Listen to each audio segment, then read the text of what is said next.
بسم اللہ الرحمن الرحیم۔ دوستو السلام علیکم۔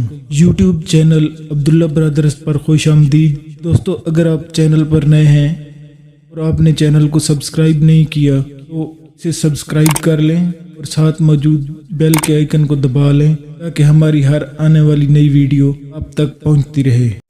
تاریخ کے علماء کا بیان ہے کہ حضرت حوا رضی اللہ تعالی عنہ کے ہر حمل میں ایک لڑکا اور ایک لڑکی پیدا ہوتے تھے، اور ایک حمل کے لڑکے کا دوسرے حمل کی لڑکی کے ساتھ نکاح کیا جاتا تھا، اور چونکہ انسان صرف آدم علیہ السلام کی اولاد میں منحصر تھے تو آپس میں نکاح کرنے کے علاوہ کوئی صورت ہی نہ تھی۔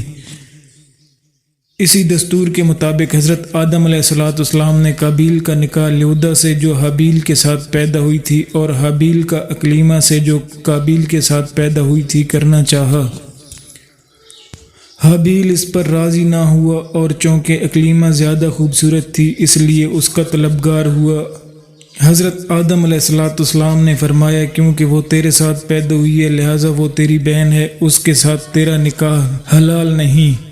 قابیل کہنے لگا یہ تو آپ کی رائے ہے، اللہ تعالیٰ نے یہ حکم نہیں دیا۔ آپ علیہ السلام نے فرمایا اگر تم یہ سمجھتے ہو تو تم دونوں قربانیاں لاؤ، جس کی قربانی مقبول ہو جائے وہی اکلیمہ کا حقدار ہے۔ اس زمانہ میں جو قربانی قبول ہوتی تھی آسمان سے ایک آگ اتر کر اس کو کھا لیا کرتی تھی۔ قابیل نے ایک انبار گندم اور حابیل نے ایک بکری قربانی کے لیے پیش کی۔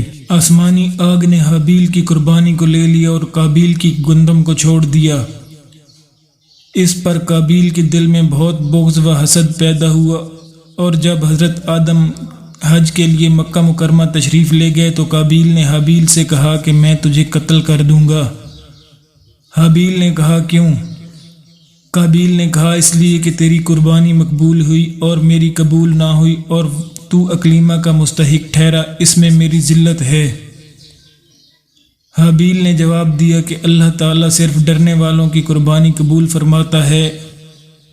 حابیل کے اس مقولہ کا یہ مطلب ہے کہ قربانی کو قبول کرنا اللہ عز و جل کا کام ہے، وہ متقی لوگوں کی قربانی قبول فرماتا ہے۔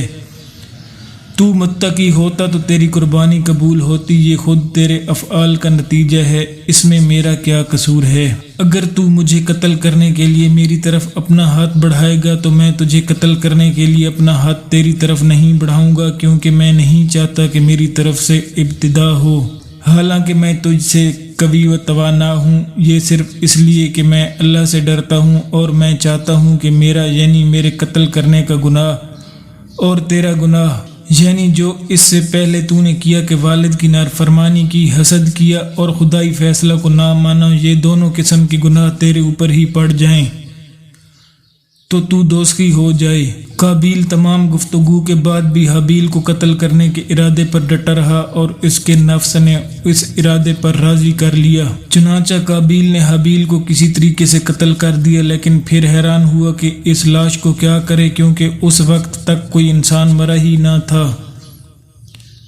مدت تک لاش کو پشت پر لادے پھرتا رہا، پھر جب اسے لاش چھپانے کا کوئی طریقہ سمجھ نہ آیا، چنانچہ یوں ہوا کہ دو کوے آپس میں لڑے، ان میں سے ایک نے دوسرے کو مار ڈالا، پھر زندہ کوے نے اپنی چونچ اور پنجوں سے زمین کرید کر گڑھا کھودا، اس میں مرے ہوئے کوے کو ڈال کر مٹی سے دبا دیا۔ یہ دیکھ کر قابیل کو معلوم ہوا کہ مردے کی لاش کو دفن کرنا چاہیے، چنانچہ اس نے زمین کھود کر حابیل کو دفن کر دیا۔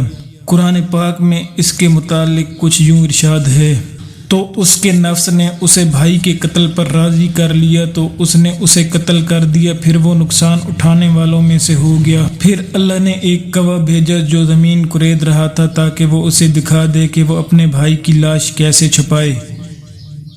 کوے کا واقعہ دیکھ کر قاتل نے کہا ہائے افسوس، میں اس کوے جیسا بھی نہ ہو سکا کہ اپنی بھائی کی لاش کو چھپا لیتا، تو وہ پچھتانے والوں میں سے ہو گیا۔ حابیل اور قابیل کے واقعہ سے تین چیزوں کی مذمت ظاہر ہوتی ہے، جن میں پہلے نمبر پر حسد ہے۔ سرکار دو عالم صلی اللہ تعالی علیہ وسلم نے ارشاد فرمایا تم میں پچھلی امتوں کی بیماری سرایت کر گئی۔ حسد اور بغض یہ مونڈ دینے والی ہے۔ میں یہ نہیں کہتا کہ بال موڑتی ہے، لیکن یہ دین کو موڑ دیتی ہے۔ دوسرے نمبر پر قتل ہے۔ حضرت عبداللہ بن عمر رضی اللہ تعالیٰ عنہما فرماتے ہیں کہ ناحق حرام خون بہانا ہلاک کرنے والے ان امور میں سے ہے جن سے نکلنے کی کوئی راہ نہیں۔ جبکہ تیسرے نمبر پر حسن پرستی ہے۔ حضرت ابو امامہ رضی اللہ تعالیٰ عنہ سے روایت ہے، تاجدار رسالت نے فرمایا، عورت کے محاسن کی طرف نظر کرنا ابلیس کے زہر میں بجھے ہوئے تیروں میں سے ایک تیر ہے۔